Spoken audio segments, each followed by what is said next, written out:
Most advisors that I see using social media are doing it either completely wrong or they are doing it right, but they're posting the wrong type of content on each platform. In today's video, I'm gonna show you exactly what type of content you should be posting on each platform as a financial advisor to consistently generate leads in your insurance business. What is up, guys? For those of you new to the channel, my name is Philip Setter. I've been in the insurance industry for over 10 years now. I've been able to scale my own brokerage 100% online to 6 figures and beyond. I recorded a 2-hour masterclass, and if you wanna see exactly step-by-step how I did that, just comment masterclass below and I will send that to you. But without further ado, let's just get right into this video. Like I said, I've been in the insurance industry for over 10 years now, but it wasn't until 2020 where I actually went all in on social media and digital marketing, and I was able to scale my brokerage to 6 figures and beyond using social media. However, different social platforms such as LinkedIn, Instagram, or YouTube have different purposes. I'm gonna show you exactly how you can use those, but you need to be posting content on each of those different platforms, and you need to be posting the right content on each and every one of those platforms. So let's just get right into it. And we're gonna go over specifically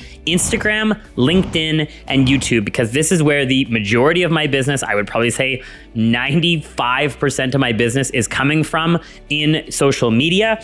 So let's just get right into it here. So the first thing that you need to think about when you're looking at your social media or your content marketing, your social media planning here, your goal, you want to ask yourself, what do you actually want to get from social media? So do you want to get leads? Do you want to build authority? Or do you want to get awareness for your business? So here's the thing. Each of the different platforms contribute to each of those different goals in different ways. And you can see here, this is a little bit of a Venn diagram. So it's not like there's one platform that only does one specific thing. However, each of these different platforms contributes in different ways. So before asking yourself, which platform should I go all in for, you need to ask yourself, what purpose do I actually want to gain out of using this social media platform? So most advisors, when they start using social media, including myself, we just post with no clear goal. We're just posting on Facebook or posting on Instagram. We might make one video and put it on YouTube. We might post something and put it on LinkedIn. We have no real clear purpose. And without a clear goal in mind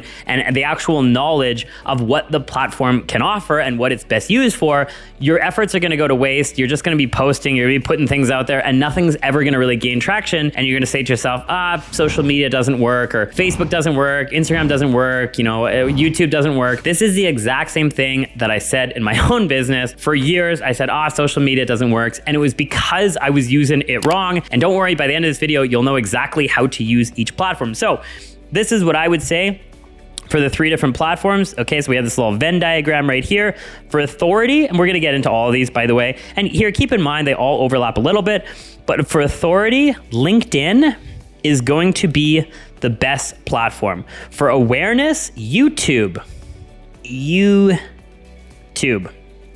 going to be the best platform. So by the way, just to give you a breakdown, authority is where you're actually building brand authority and credibility. You're showing not only your clients, but you're also showing other professionals that you're a credible person to work with. You want to build authority in the financial services industry. So not only other, advisors, maybe they're in the investment space and you don't work in investments, or maybe, they're some other type of professional, mortgage broker, realtor, accountant, lawyer, etc. They see you as a credible authoritative figure and they want to refer their clients to you, Authority and building authority is how you do it. Awareness is quite simple. That's getting eyeballs on your offer. So business is relatively simple.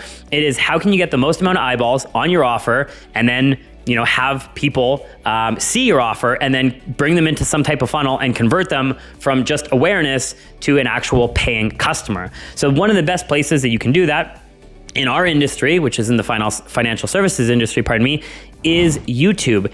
Because we're dealing with such complex subject matters, we have taxation, we have investments, we have RSP, we have TFSA, we have term versus permanent life insurance, we have whole life, we have universal life, we have IUL, variable annuities. We have all these different complex subject matters that trying to explain that in a blog post or in a quick article or on Instagram is not an effective way to do that. So YouTube and video content marketing is one of the best places that you can do that. So we're gonna use YouTube to build awareness for ourselves, our company, the problems that our clients are going through, et cetera, et cetera. And then leads, and here, keep in mind, like I said, there's this Venn diagram, they all overlap a little bit, but then leads, the best platform you can use for that is, you guessed it, Instagram. And we're gonna get into how you can actually use all of these platforms, but this is how you should be designing the different social media platforms and how they all intersect. You can see right here, they all overlap a little bit. However, each one is generally going to be used for these purposes. So leads are coming from Instagram. Of course, they can come from YouTube and they can come from LinkedIn, but leads is where you can, Instagram is where you can start to really convert warm connections into lead. YouTube is where you can actually start to build that awareness, and LinkedIn is where you can start to build that authority. Okay, so now that we have the goal and the purpose, let's get into the different platforms. Okay, so YouTube, and I've made other videos on YouTube. So, if you're interested in those, find them on my channel or comment YouTube below and I will send it to you. But let's talk about YouTube. YouTube is now where you can leverage your time. Because here's the thing, I did all sorts of different marketing when I was early on in my career. I started in 2014, I did door knocking, cold calling, seminars, wine and dines, dinner events, etc. I did all those different things. The problem with all of those is once you do them once, that's it. You're kind of done, right? Like you can't, and you can't duplicate your efforts. I mean, you can't go to 10 dinners at the same time. I guess you could, speak to larger and larger rooms, which I, did speak to larger and larger rooms of accountants and business owners, etc. However, eventually at the end of the day, you're going to cap your time. You're the only one out there doing a seminar. Whereas YouTube, you can build a video, you can create it, you can record it, edit it, put proper thumbnails, titles, etc. Put it out there and it's evergreen. It can grow for years and years and years. I put out videos on my insurance channel in 2020 and 2021, which consistently to this day, 2025, we're almost into 2026 now, it consistently brings me leads into my business each and every single month. So let's actually just get into YouTube a little bit. So people buy from your authority here and you build awareness here. So I know that I said LinkedIn is for authority and it still is for authority. However, one of the things that being on camera and being, in front of the, it's not the room anymore, I guess it's, in front of the screen, it builds you as a credible figure. So I actually just got off a meeting literally like 30 minutes ago. It's 2:42 right now. I had a meeting an hour and a half ago. It went for 45 minutes. I had a guy reach out. He's from Ontario. He has 3 different UL policies. They're all huge. He's a business owner doing like 450 a year, 500 a year. And he says he's been searching for 4 years to try and find someone who understands UL policies. And he found me on YouTube and he's like, you're the guy. I want to work with you. Let's transfer everything over to you. I need your help. Can you sort out this mess for me? And here's the thing. I'm sure there's lots of people in Canada or in the United States that understand how universal life insurance works. However, he found me there on the screen in front of, on YouTube. And just by me being on that platform puts me in a position as a credible, authoritative figure, and it built that awareness to get actually this meeting that we had today.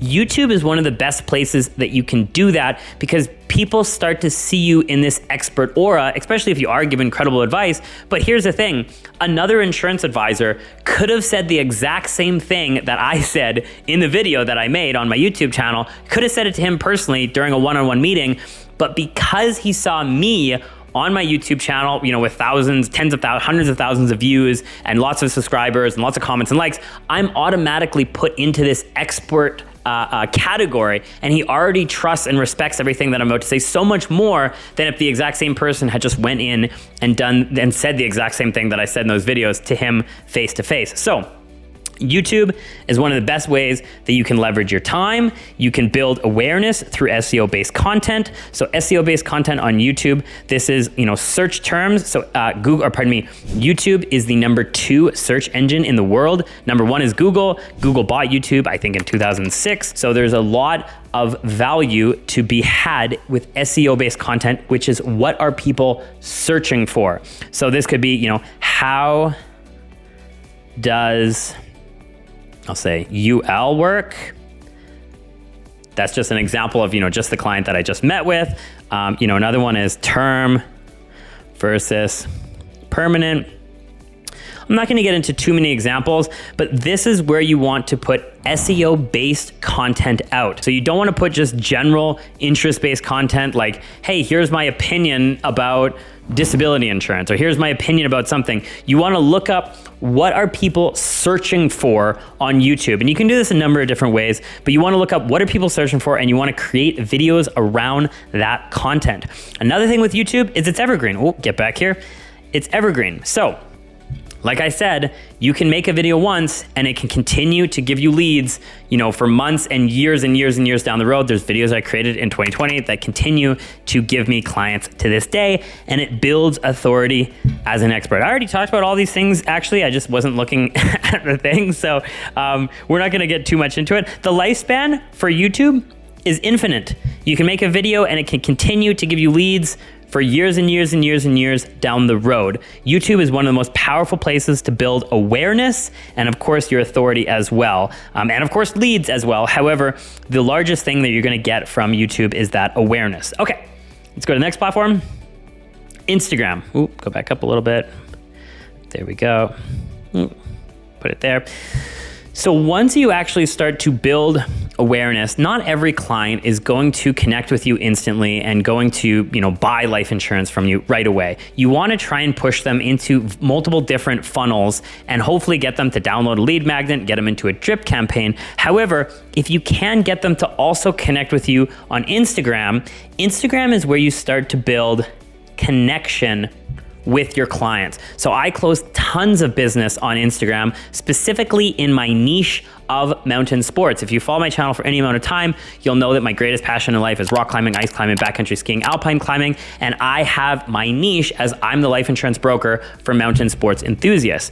So on Instagram, I've branded myself as the mountain sports life insurance guy, and I connect with people over that shared interest. So people can see the emotional side of me, they can connect with me, they can see what I'm doing day to day. I post stories there, I post reels, I post posts, no pun intended, but I post lots of content there and show the more raw, authentic version of myself, not the version on YouTube, where I'm just talking about basic educational content or how-tos or SEO-based content. I'm actually sharing a little bit of the human side of me and the emotional side, and people connect to that, and people want to do business with people that they know, like, and trust, and Instagram is one of the best ways that you can leverage that. So Instagram is really good for personal connections and storytelling. The best way that you can use it is by using lifestyle content. So I say this all the time, but I'll just give you a quick blurb right here. I think every insurance broker or financial professional should niche down into some passion that they love. They should find some passion, interest, hobby, avocation, faith, family orientation, or family, not orientation, but family status, I suppose. If you have lots of kids or something like that, or you're very family oriented, core values, something that deeply resonates with you that you can build a niche out of. So for me personally, like I said, mountain sports is a huge part of my life, rock climbing, ice climbing, backcountry skiing, and I built a brand and a niche for the insurance space around that specific target market. And one of the best ways that you can share content on Instagram is by something that you're super passionate about, because you don't have to create extra content. You're already doing it. Maybe you love to cook. So like posting videos of you cooking all the time is easy because you're always like in the kitchen, over the gas flame, cooking up things, you have scalloped potatoes or like whatever it is. You're super passionate about cooking. Your entire Instagram is cooking, and then you layer in your financial topics. And maybe you brand yourself as like the financial chef. I'm coming up with this on the spot, but actually that's kind of a good idea. I actually like that, the financial chef or the financial cook. I don't know, something like that. I'm kind of into that, okay? So whatever it is, here's the thing. You don't want to just saturate your Instagram with financial topics. If all you're doing is posting insurance and finance and TFSA and RSP, no one's going to follow you. Nobody's going to care about it. The only people that are going to follow you are other financial professionals or insurance brokers to see what you're doing to try and copy it.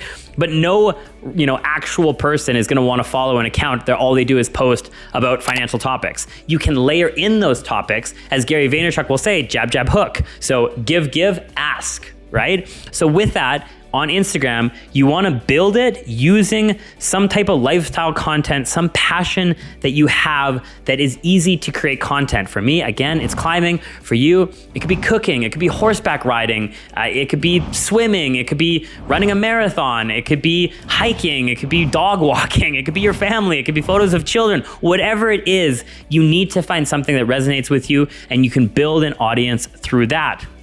Some other things you can do, obviously behind the scenes, show them a little bit of your life, some quick tips. So how I would recommend growing your Instagram channel. Number one, you want to grow it through Reels. This is how you build your following on Instagram. Reels is the #1 way to attract followers to your channel. And then posts, this is where you can have life updates. You can have special events. You know, maybe you just got your CFP or something like that. You could have a tagged one or a pinned one, pardon me, about me. You could share a little bit about yourself and put that at the top of your profile. Posts you want to do, you know, just when something important happens. It's not something you're doing all the time. Reels are short video, by the way, so that's anything less, there we go, less than 60 seconds. This is the way that people are growing their channel, their Instagram channel, pardon me. I'm not gonna get into too much about Reels right now, but this is how you want to grow your channel. And if you're generating content that you're passionate about, I'm gonna put your passion here, it should be easy for you to create content.